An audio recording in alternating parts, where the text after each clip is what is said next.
Hey, so today we're just going to be recapping the week that was, and we're going to be getting into some true nonsense when it comes to the rookie card. You ready? Then let's do it.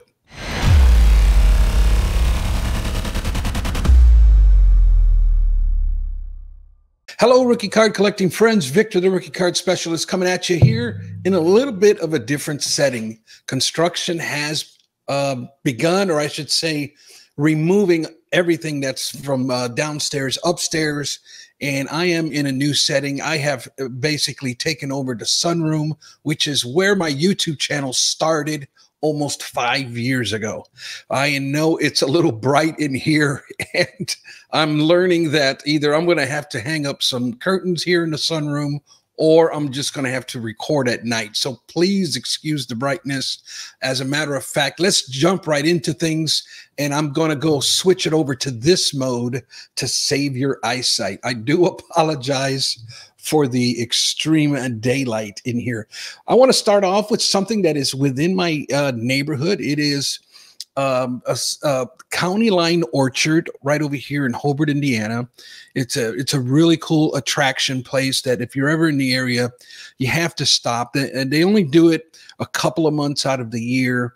It's within the months of September and October. They have hay rides, all kinds of awesome treats and foods, and just kind of like a community event. And I found on Facebook that they are they have a corn maze there, and they have made one to tribute Caitlin Clark.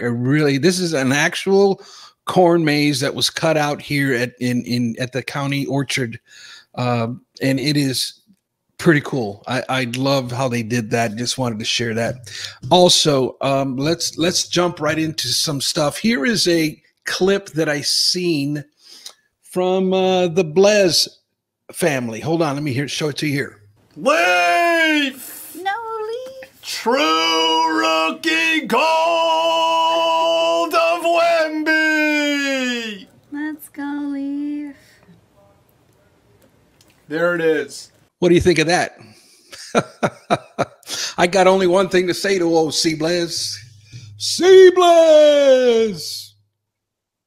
It's not a true rookie.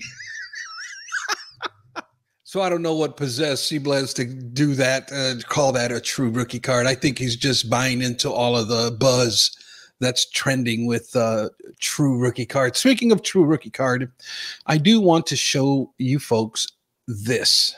Well, in this past week or so, I was able to be one of the guest debaters on Ryan Jessup's channel, which is 80 Star Basketball.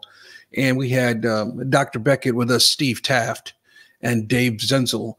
And we basically got together to try to come into some kind of agreement on what to call the classifications for the 84 Star and the 86 Fleer. It was almost a 2-hour-long episode, I believe it was, but there was some stuff that was edited out, unfortunately, especially with the stuff that I was saying. and one of them was me explaining the asterisk RC for both cards, and I gave a pretty detailed explanation why I think that's really the best way to go. And it's what I've pretty much determined even in my book. What we have is some cards within the hobby always bring an element of debate, and we have got to come to some form of classification that would kind of squash the debate, and just understanding that both cards are great cards, but there's a history that we should be aware of. And that's how come I have always proposed asterisk RC for both cards, and not just one or the other. And so we got into that reclassification, and my idea for the asterisk RC was even agreed upon with Steve Taft. And even Steve agreed that that's kind of a good way to go, but that part was left out.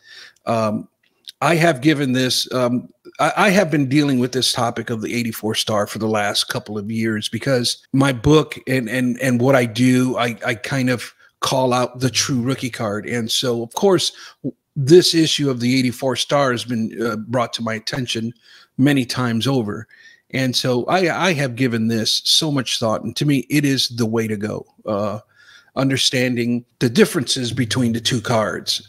And I propose that, and I can tell you that even in the Star community, that wasn't good enough. They did not want an asterisk RC, and they wanted me to denounce the 86 Fleer and claim the 84 Star as the true, and I was just unwilling to do that.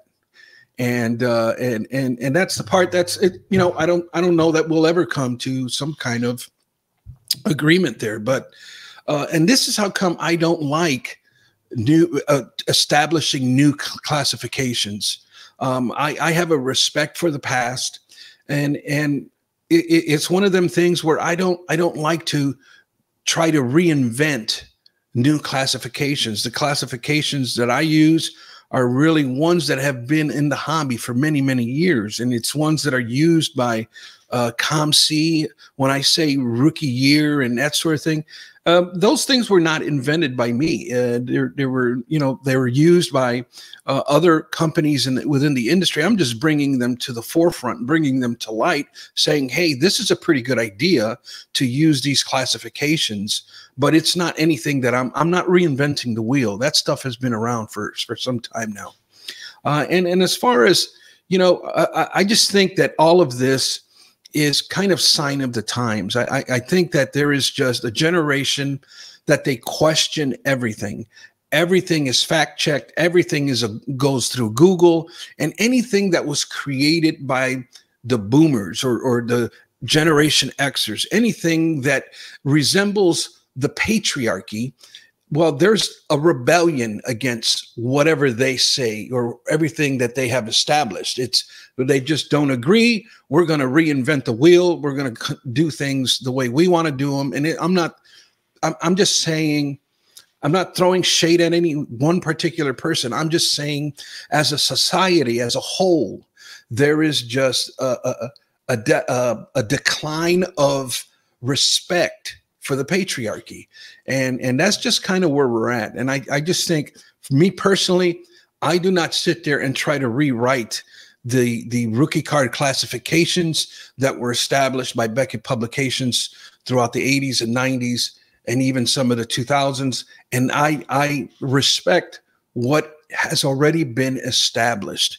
I don't agree in the influence that Beckett Publications has had over the hobby over the decades is unsurmountable. And I'm not the one to go ahead and rewrite things. And so that's how come I have a respect for the past. I defend the past. I learn from the past. And yes, okay, trends have changed, and that's okay. There's nothing wrong with that. But to say Beckett Publications got it wrong and all of this allegations that they lied or any of that, I don't like that. I really don't. And my biggest concern in all of this, guys, and this is another big part that I kind of shared in this episode, is that now we're going to, if we do it for one, if we start changing this and calling the 84 Star Jordan the true, and we start accepting that, well, they got it wrong, or then what happens is that now where does it end? Now we're going to start looking for other stuff in other places.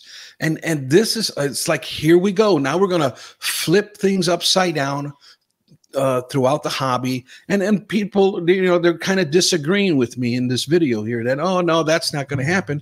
And it's already happening. And I'm going to show you here. Hold on one second. Let me show you this one other thing here. No sooner as this episode was released, on 80 Star basketball card, I had, within a couple of days, I had friend of the channel send me this Instagram post, and they shared it with me because they wanted to show me, to see what I was saying is already happening. And if you look at this post here by Mount Rushmore Sports Cards, it says 88 Star Silver, Ken Griffey Jr. 9-card set, 2,000 printed sets, condition sensitive, low pops, predates mass produced stuff. You see, and it's like, here we go. And let's read the comments that he wrote here. Been a while since I posted, but seeing all the massive attention to Jordan Star, since it is less produced than the Fleet and predates it, making it a true RC. Reminds me of the often overlooked 88 Star Silver Ken Griffey Jr. set with a stated serial numbered of 2,000 copies. This card requires a bit of attention. You see what I'm saying here? It's like, here we go. Now we're going to start. We're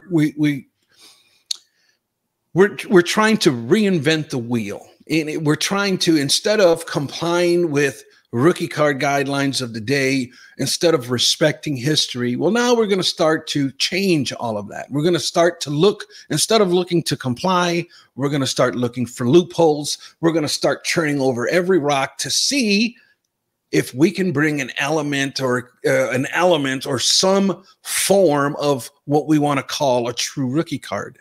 And this type of stuff is very concerning to me. This is how come I don't like going there, and it's already unfortunately happening. Last thing I want to share with you guys today is a pretty cool thing, because I think we all got it wrong. I think the 84 Star folks got it wrong, and I think the 86 Fleer folks got it wrong. Here, my friends, is a 1992 Stadium Club Michael Jordan card number 1, and it is a great card of MJ here dunking over Patrick Ewing. And I had a friend of the channel send this over to me because you're not going to believe this. The 84 Star, according to this, folks, the 84 Star and the 86 Fleer Jordan is not the true rookie card.